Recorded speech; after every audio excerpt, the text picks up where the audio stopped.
Last উইকে আপনাদের যে দুটি ডিজাইনার বাস্কেট দেখিয়েছিলাম সেগুলো অলমোস্ট সব হচ্ছে স্টক আউট হয়ে গেছে। আমরা নতুন দুটি অ্যাড করেছি। এছাড়াও আমাদের আর যে বাস্কেটগুলি আছে সেগুলো সবগুলো আপনারা ওয়েবসাইটে পেয়ে যাবেন। এই বাস্কেটটিতে আপনার অগোছালো খেলনা, বই খাতা, জামা কাপড় সবকিছুই কিন্তু গুছিয়ে রাখতে পারবেন এবং ঢাকনা দিয়ে ঢেকে রাখতে পারবেন। এতে কিন্তু ধুলাবালি পড়ারও কোনো সম্ভাবনা নেই। এখন আমি আপনাদেরকে বাস্কেটটার ডিটেলসটা একটু দেখিয়ে দিচ্ছি। এটার সাইজটা আছে হচ্ছে 10 বাই 16 ইঞ্চি এবং এই দুইটা হ্যান্ডেল আছে এবং দুইটা হ্যান্ডেলই কিন্তু বেশ বড়।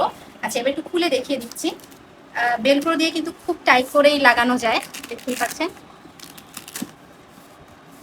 তিন সাইডেই হচ্ছে বেলক্রো করা আছে, এই যে। আচ্ছা, যথেষ্ট বড় কিন্তু এটা, অনেক কিছু কিন্তু এখানে রাখতে পারবেন। আর অনেকের মনে প্রশ্ন থাকে যে বাস্কেটটা কতটা হেভি হবে। এই যে দেখতেই পাচ্ছেন কতটা হেভি এবং যে কোনো জিনিস কিন্তু অনায়াসে রাখতে পারবেন। এই সুন্দর বাস্কেটগুলি শুধু আপনার অগোছালো জিনিসই গুছিয়ে রাখবে না, বরং আপনার ঘরের সৌন্দর্য কিন্তু দ্বিগুণ করে তুলবে। তো এই সুন্দর বাস্কেটগুলি অর্ডার করতে আমাদের ওয়েবসাইট ভিজিট করবেন অথবা আমাদের ফেসবুক পেজে মেসেজ দিবেন।